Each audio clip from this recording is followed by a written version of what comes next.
بسم اللہ الرحمن الرحیم۔ السلام علیکم۔ میں آپ کو ویلکم کرتا ہوں best Urdu novels reading YouTube channel پہ، اور امید کرتا ہوں کہ آپ سب لوگ خیریت سے ہوں گے۔ ویورز، اگر آپ نے ابھی تک میرے چینل کو سبسکرائب نہیں کیا تو پلیز سبسکرائب کریں اور بیل آئیکن کے بٹن پہ کلک کر کے نوٹیفیکیشن کو آن کر لیں تاکہ میری ہر نئے آنے والی ویڈیو آپ تک جلد از جلد پہنچ سکے۔ ناول مالا، رائٹر نمرہ احمد، ایپیسوڈ 1 پارٹ 2۔ کیف کے ماتھے پہ شکن پڑی، جسم کے سارے اعصاب تن سے گئے۔ آپ لوگ مجھ سے کیا چاہتے ہیں؟ اس نے باری باری ان دونوں کو دیکھا۔ میں تمہاری مدد کرنا چاہتا ہوں۔ ماہر فرید اس کی آنکھوں میں جھانک کے مسکرایا۔ اسے انٹرنیٹ پہ پڑھی باتیں یاد آئیں۔ کیا یہ کسی سائیکوپیتھ کی آنکھیں تھیں؟ کیسے؟ وہ پوچھنا چاہتا تھا کیوں، لیکن منہ سے کیسے پھسل گیا۔ وہ مدد کے لیے اتنا بے تاب تھا۔ میرے پاس تمہارے لیے ایک جاب ہے۔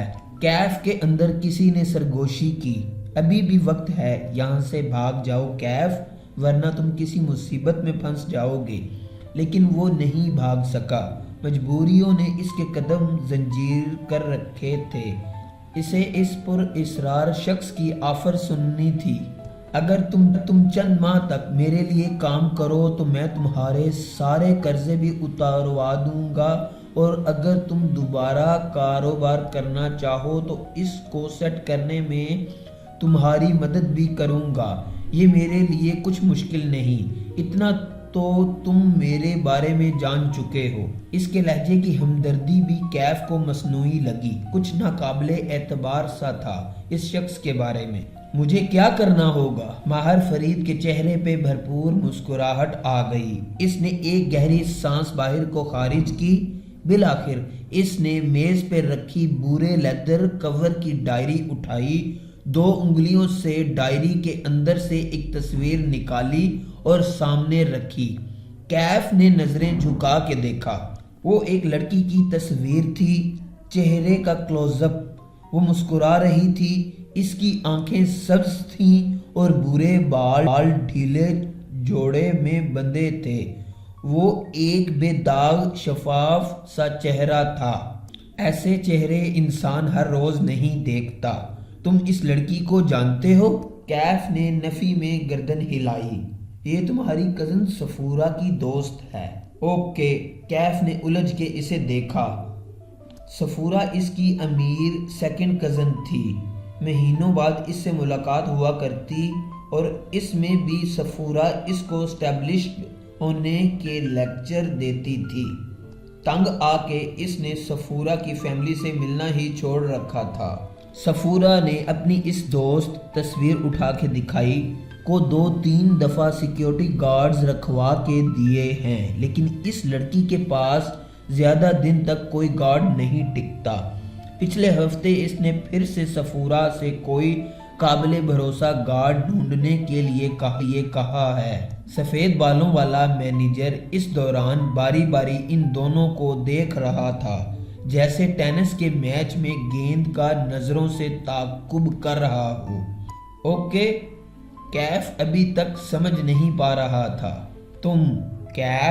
تم اپنی کزن صفورہ سے کہو گے کہ وہ اس لڑکی سے تمہاری سفارش کرے اور تمہیں اس کے پاس گارڈ کی جاب دلوا دے۔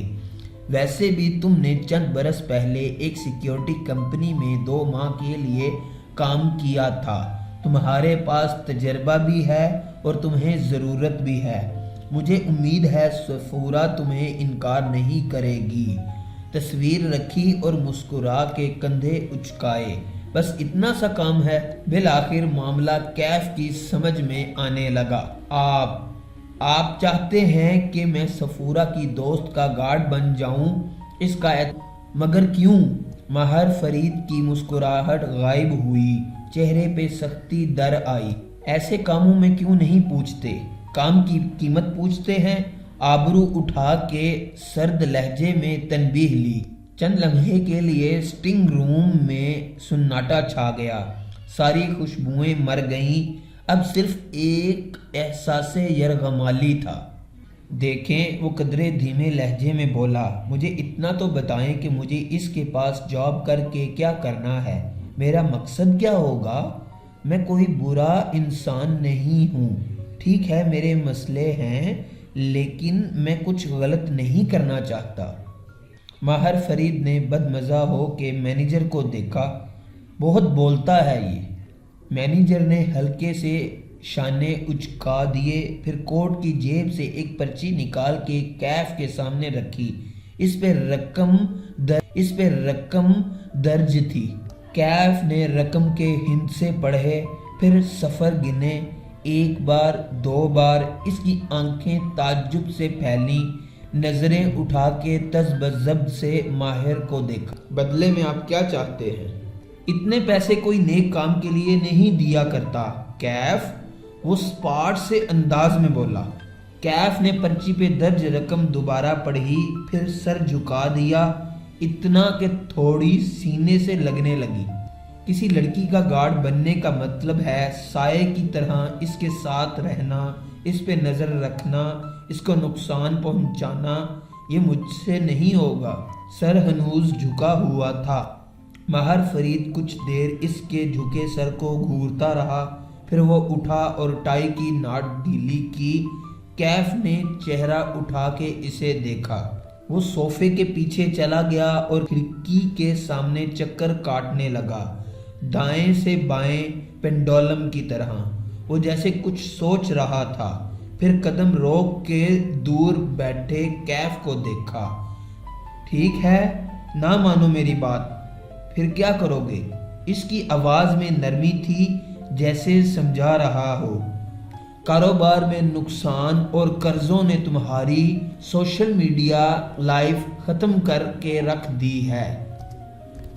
مرد کا معاشی طور پر اسٹیبلش نہ ہونا اس کی عزت عادی کر دیتا ہے۔ وہ لوگوں سے ملنا چھوڑ دیتا ہے، لاؤنج لیزرڈ بن جاتا ہے، گھر سے نہیں نکلتا، اور نکلتا ہے تو ایسے جوتے پہن کے۔ کیف نے چونک کے اپنے جوتوں کو دیکھا۔ سفید جوگرز اب مٹیالے ہو چکے تھے۔ اس نے پیر قدرے پیچھے کیے، لیکن وہ ان کو چھپا نہیں سکتا تھا۔ دوسری طرف میری آفر ہے۔ ماہر فرید واپس اس کے سامنے آ کے بیٹھا۔ میرے لیے صرف 2 ماہ کام کرو، صرف 2 ماہ، اور ساتھ اپنی فوٹوگرافی جاری رکھو اور اپنا نیا بزنس پلان بناؤ۔ 2 ماہ ختم ہوتے ہی میں تمہارا بزنس سیٹ کروا دوں گا۔ مارکیٹنگ، نیٹ ورکنگ میری ٹیم سب کر لے گی۔ صرف 2 ماہ۔ وکٹری کی 2 انگلیاں بنا کے دکھائیں۔ آپ اپنا کام کسی سے بھی کروا سکتے ہیں، پھر میں ہی کیوں؟ ماہر فرید پیچھے کو ہوا اور ٹانگ پہ ٹانگ جمائی۔ اب کہ وہ بولا تو آواز میں بھرمی تھی۔ تم میرا کام کرو گے یا نہیں؟ کیف جمال کا چہرہ ہلکا سا سرخ ہوا۔ اوہ، آپ جلدی میں ہیں۔ اگر میں جا کر سفورہ کو بتا دوں کہ دوست کو اسٹالک کرنے کی کوشش کر رہا ہے تو؟ وہ کیف کو چند ثانیے دیکھتا رہا، پھر ایک دم سے ہنس پڑا۔ وہ نفی میں سر ہلایا۔